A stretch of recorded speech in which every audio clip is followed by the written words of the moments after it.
La plus grande colonie d'Afrique devenait indépendante le jour suivant.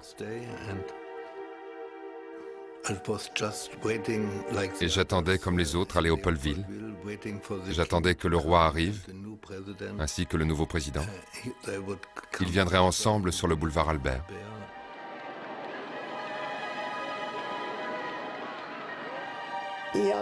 Oui, je connaissais Kasavubu en tant que président.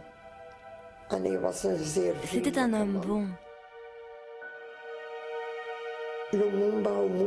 Lumumba, comment le décrire, lui?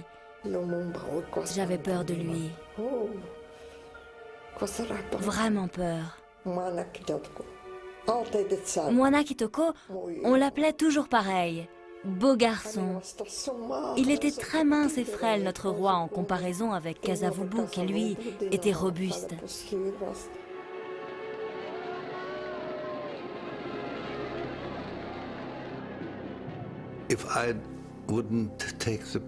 Si je n'avais pas pris cette photo, personne n'aurait su que ça s'est passé. C'était juste comme ça. Ils voulaient être indépendants. Mais ils ont beaucoup perdu pour ça. La voiture n'était pas très loin de l'endroit où l'on se trouvait. Soudain, on a vu un homme noir, un Congolais qui est sorti des rangs. La famille royale n'était pas contente. Vous pouvez imaginer. C'était un acte tellement provoquant.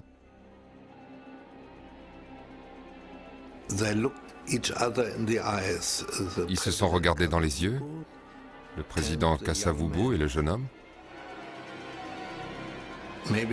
Peut-être en avaient-ils déjà parlé?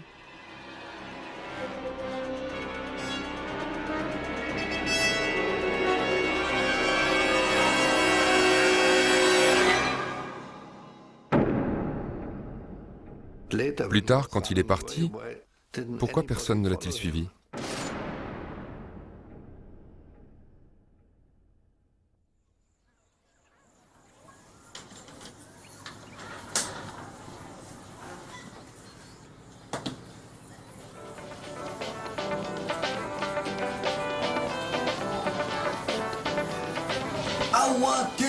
Ici, dans notre studio, il y a une équipe de cinéastes belges, avec une question importante pour moi, pour toi, pour nous tous.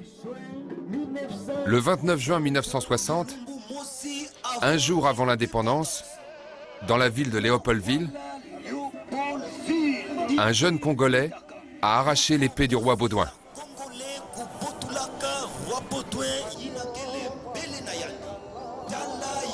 Et maintenant, notre question.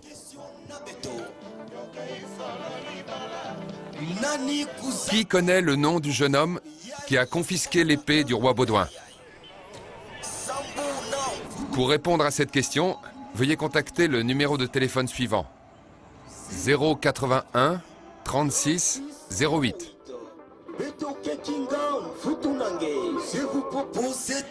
En attendant votre réponse, je vous propose cette belle musique pour commencer votre journée.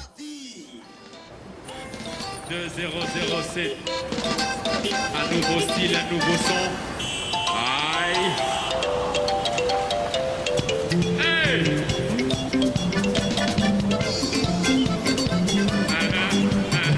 T'as entendu Yoka? T'as entendu Yoka? Le boulevard 30 juin, à Kinshasa. L'endroit où ça s'est passé. Étrange que personne en Belgique ne nous ait pas dit qui avait volé le sabre de notre roi. Nous ne repartirons pas sans avoir élucidé ce mystère. Bonjour. Bonjour, monsieur Le Manganesso. Bonjour. Enchanté, merci pour nous recevoir. Merci. Alors, en tant que directeur général des Archives nationales du Congo, je me permets de vous recevoir dans cet endroit austère et mélancolique qu'est le dépôt des Archives nationales.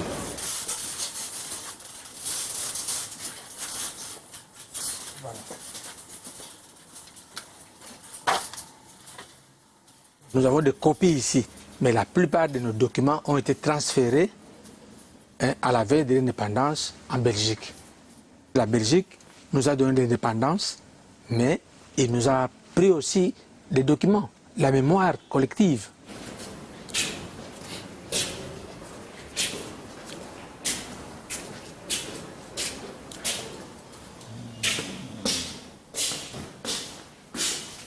Alors il y a de la lumière ici, donc je peux m'asseoir ici. Ici, dans les archives, peut-on trouver un document, un procès verbal où on trouve le nom de ce monsieur? Ah, c'est difficile. C'est difficile. Parce que ce type-là, il n'est pas connu. Je crois que c'était malade mental. C'est la première fois qu'on me pose la question sur ce nom-là. Parce que on ne sait pas d'où ce type-là est parti et qui l'a envoyé. Mais moi, je suppose que c'est la sûreté. C'est la sûreté coloniale qui a voulu donner l'impression que l'indépendance, nous l'avons volée. Alors, on a mis en scène ce monsieur-là. Parce que je ne vois pas comment, avec toute la sécurité dont on entoure un souverain, c'était le roi Baudouin à ce moment-là, dont on l'entoure, comment un énergumène peut sortir de la foule et arracher le sabre royal. Donc les Belges ont orchestré cette histoire eux-mêmes. Une théorie plutôt plausible. Nous rencontrons Serge Molangui, un ancien politicien et journaliste qui a été témoin de cette scène en 1960. Bon, c'était la fête de l'indépendance. Il est venu le 29, il est arrivé, ça doit être un mercredi.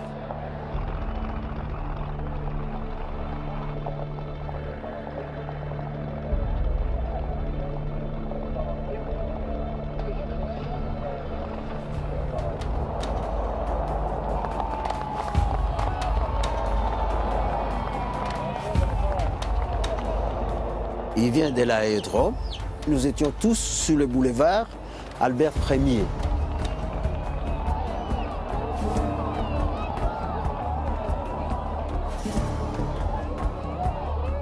Il passait les troupes en revue, les troupes de la force publique en ce moment-là.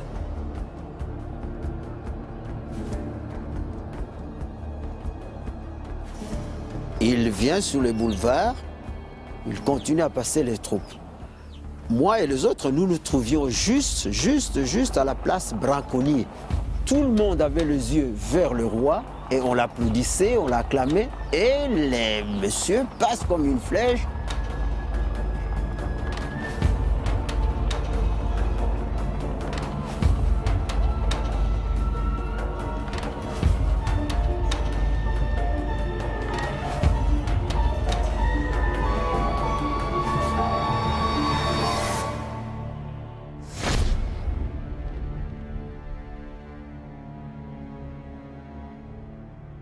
À ce moment-là, les Belges ont cru à un attentat. Ce n'était pas vraiment un attentat, mais c'était une euphorie, la joie. Ce type qui vient ramasser comme ça, courir pour aller remettre, parce que ça s'est raconté. Toute la force, si vous voulez, la véritable indépendance, c'est cette épée-là. Celui qui prend l'épée, qui va remettre à un leader, et voilà la véritable indépendance. Et ce qui était frappant, le roi est resté de marbre, il continuait. Il n'a même pas bougé, il n'a même pas... Non, rien du tout, il continue sa marche. C'était un activiste d'un parti politique, hein, je ne sais lequel, et alors, quand il a vu passer le roi, il a dit « Ah, voilà une occasion toute faite, je vais prendre. » Non pas pour faire le mal, mais pour prendre, aller remettre, je ne sais à qui était le chef de son parti politique, pour dire, voilà, je vous apporte l'indépendance. Et les gens allaient crier, effectivement, nous avons eu notre indépendance. C'était dans ce sens-là. Ça semble plus logique que ce qu'on a appris chez l'archiviste. Il fallait que le sabre arrive au nouveau chef. Kasavubu est mort depuis longtemps. Néanmoins, on nous donne un conseil. Il faut qu'on parle avec Jean Ekamano. Bonjour, monsieur Ekamano. Mouta. Ah oui, Mouta, oui. Il était un membre éminent de Abako, le parti de Kasavubu. Tous les peuples au Congo étaient affiliés à l'Abako. J'ai dit tous, sans exception aucune, hommes, femmes, enfants, tout le monde était dans l'Abako. C'était un mouvement de libération du peuple congolais. Et c'était automatique. Hein? Tout le monde était motivé par le fait que nous étions colonisés. Et tout ce que nous avons subi comme humiliation, Immédiatement, nous sommes mis à œuvrer pour libérer notre pays. C'est ce que nous avons fait effectivement. Nous avons l'espoir que dans quelques jours, nous aurons un gouvernement congolais. Alors, un membre de l'Abaco, que je connais très bien, qui s'appelle Maoum Mamadi Nguila. Maoum Mamadi Nguila est sorti, nous étions ensemble, il est sorti, et précisément pour aller arracher le paix du sable du roi Baudouin. Bon, à l'étonnement de tout le monde, évidemment, il y avait un calme absolu de voir cet acte-là, que nous disons, un acte de bravoure, un acte de courage que Maoum a posé. Mais c'était très significatif. Pourquoi il est allé prendre ce sable-là? C'est plus précisément parce que le pouvoir, ça s'arrache, ça ne se donne pas. Tout ce qu'il y a eu comme du folklore à la table ronde de Bruxelles, il n'y avait pas un acte qui pouvait dire que cette fois-ci, maintenant, nous sommes indépendants. Il fallait arracher ce pouvoir-là. Et le sable du roi Baudouin, ce qu'il avait là-bas, c'était un pouvoir. C'était bien plus que ce que nous espérions. Et Kamanou le connaissait personnellement, et il était présent. Ils se regardent dans les yeux, le président Kasavubu et le jeune homme. Il est difficile d'interpréter ce qu'il y avait dans ce regard. Peut-être en avait-il déjà parlé. Ah oui, c'est évident. Kasavubu Maoum, il se connaissait. Je connaissais sans doute, ça c'est certain. Alors pour aller à la rencontre de M. Maungu, qu'est-ce qu'il faudrait faire? M. Maungu est originaire du Manianga, territoire de Manianga, Luozi, dans le Bas-Congo. Bon, moi j'ai essayé de faire tout pour voir les gens de son secteur, mais presque tout le monde a perdu trace, hein. Et Kamanou est le seul qui connaisse la région de naissance de Maungo, et il ne l'a pas vu depuis 40 ans. Nous partons une journée complète de Kinshasa pour la région de Luozi. Ici, nous rencontrons l'anthropologiste Mahania, qui est prêt à nous conseiller. Alors, mais j'ai entendu parler, mais je n'ai jamais vu ces photos. C'est la toute première fois que je vois ça. Ah, voilà.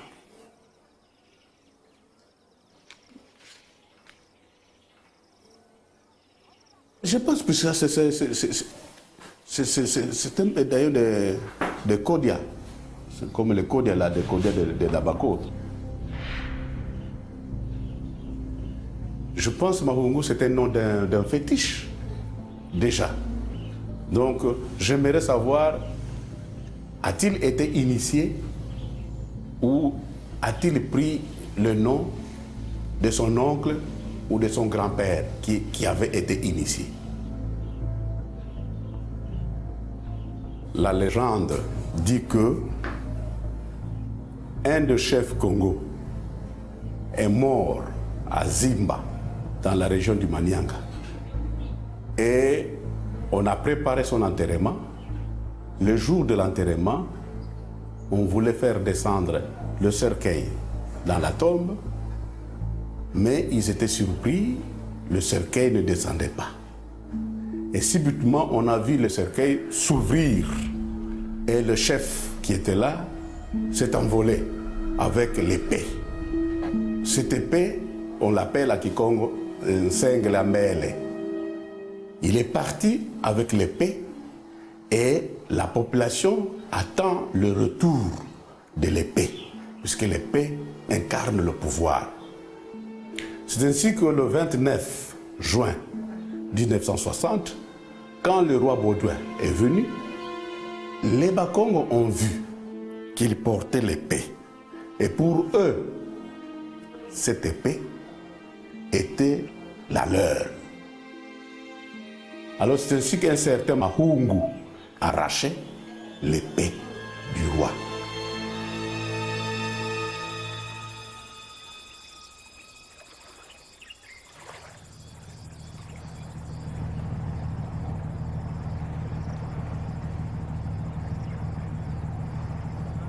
Vous savez qu'un peuple ne peut pas vivre sans mythe.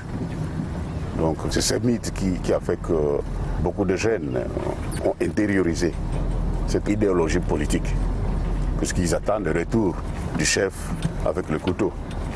Et cette personne qui a arraché l'épée du roi Baudouin, c'est possible qu'il soit de cette région, qui a intériorisé ce récit. Et que quand il a vu le roi Baudouin, il dit voilà, c'est notre épée, c'est notre couteau. Et il arrache. Il est fascinant de voir à quel point le mythe et la politique s'entrecroisent dans ce pays. Le roi Baudouin aurait-il pu imaginer un jour que son sabre était la réincarnation du sabre perdu du Congo? Mahania nous amène jusqu'à Chobo Ingana, un haut gradé du parti Abako. Mais oui, le sceptre est resté, il n'est pas réparti en Belgique. Vous nous avez tout pris, alors il fallait bien qu'il reste quelque chose ici.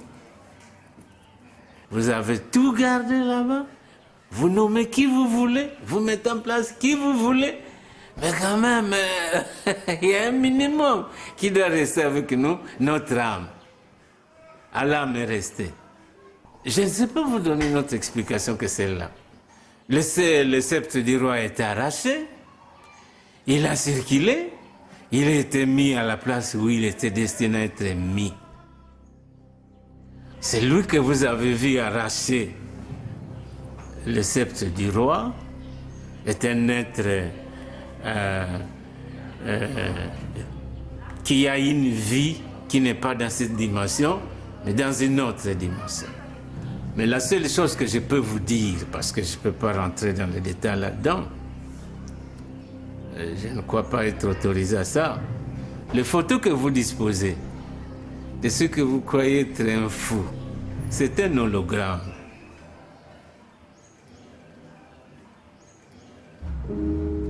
Pour Chobo, nous les Belges sommes la source de tout ce qui est diabolique. On nous envoie des hologrammes pour prendre notre pouvoir. Et le sabre, nous n'allons jamais le revoir.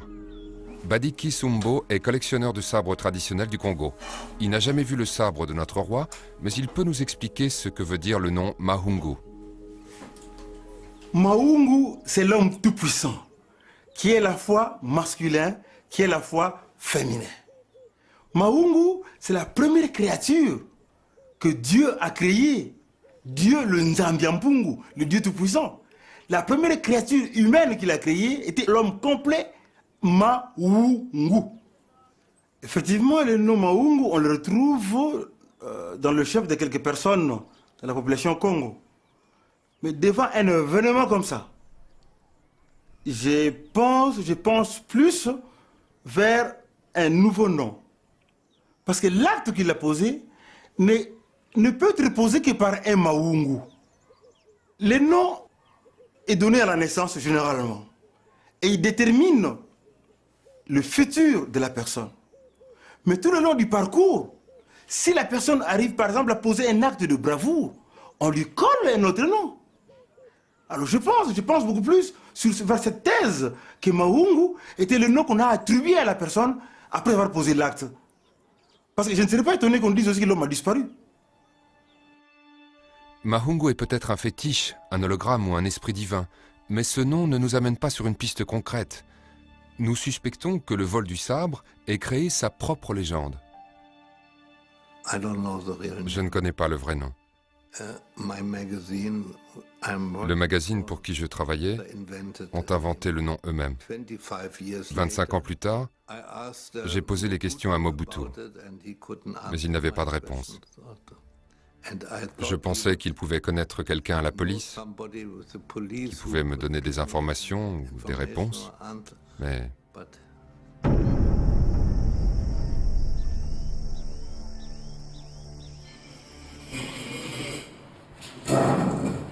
081 081 14 71 081 081 14 71. Merci. Visite à nos studios cet avant-midi d'une équipe de tournage belge, Seren Pipiti. Suivez. Rien à voir avec Tintin au Congo. Cette équipe cherche en fait à retrouver l'homme qui arracha son sabre au roi des Belges. C'est une photo connue dans tout le monde, puisque c'est symbolique qu'il y a fait ce jeune.